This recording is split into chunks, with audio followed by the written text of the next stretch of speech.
parábola dos talentos, uma reflexão do que vamos oferecer ao Senhor quando Ele voltar.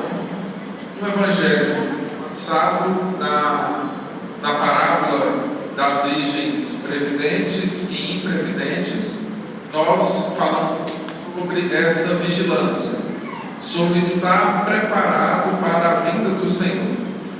E esse estar preparado, eu dizia lá naquela homilia, naquela reflexão, que não é o esperar do Senhor, não é apenas uma situação estática, mas ela é uma ação. E aqui no Evangelho de hoje nós refletimos um pouco mais o que é essa preparação para a vinda do Senhor, como também vem recordado na segunda leitura de hoje, na carta de São Paulo à comunidade dos Tessalonicenses. Então, a parábola dos talentos é bem longa, mas assim, ela é autoexplicativa, né? Porque fica bem evidente qual a mensagem de Jesus para nós, seus discípulos.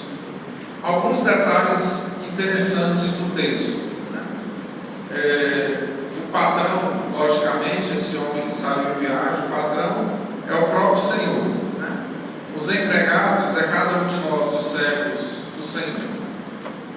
E quando o Senhor volta de viagem, é a vinda do Cristo para o acerto de contas.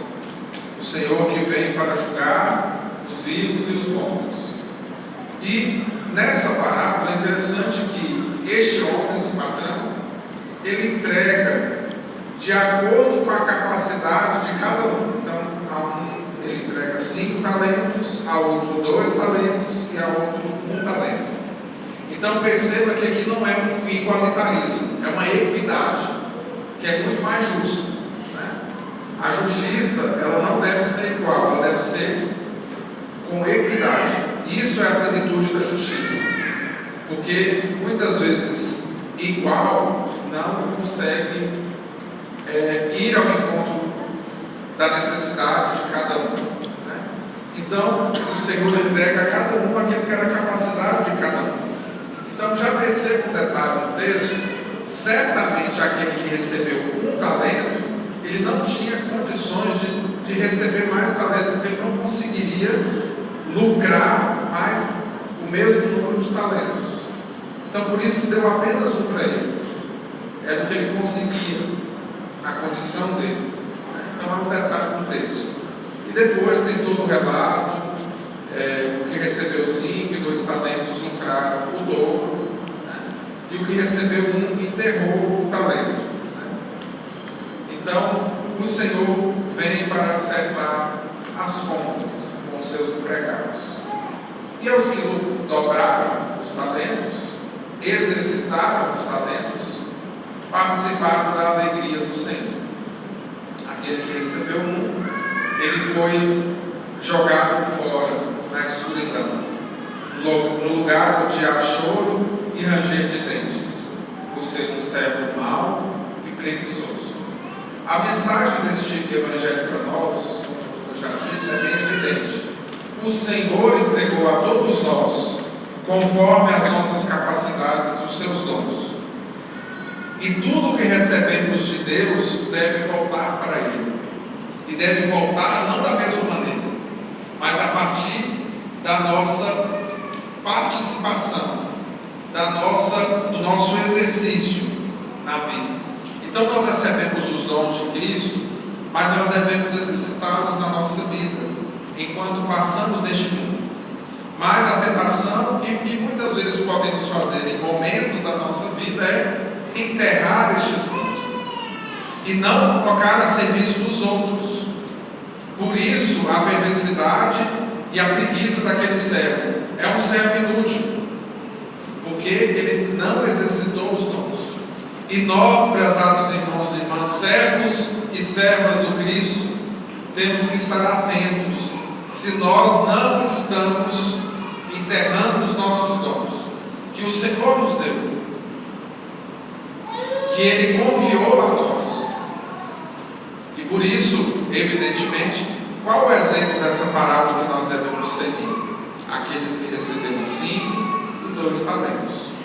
Este é o exemplo que nós devemos seguir, e nós devemos exercitar isso em nós. Isso é estar preparado para a vinda do Senhor, continuando a reflexão do domingo passado. E aí retomo as palavras da segunda leitura de hoje do apóstolo Paulo.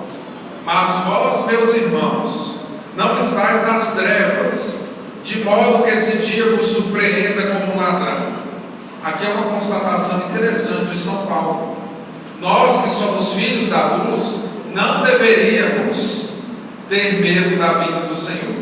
Se nós temos medo, temos que fazer uma reflexão.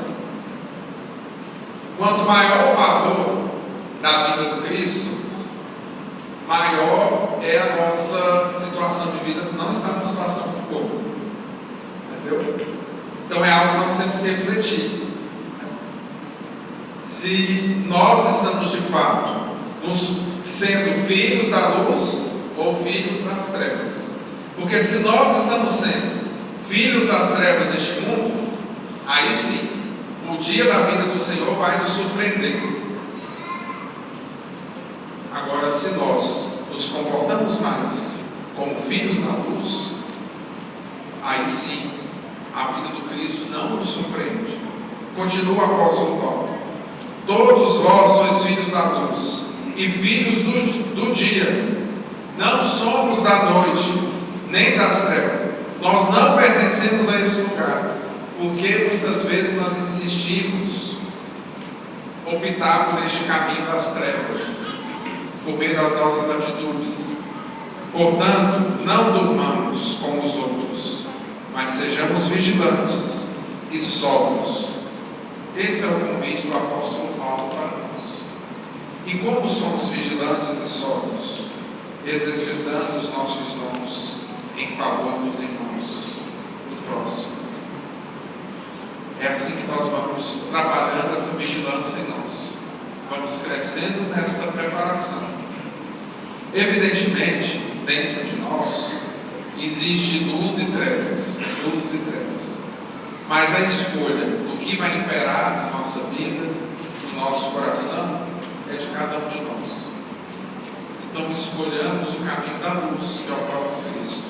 Sejamos sóbrios, sejamos vigilantes e não enterremos os dons que o Senhor nos deu, pois um dia Ele há de voltar e Ele vai nos julgar, vai cobrar de nós aquilo que nos foi dado. E aí, o que estamos exercitando na nossa vida?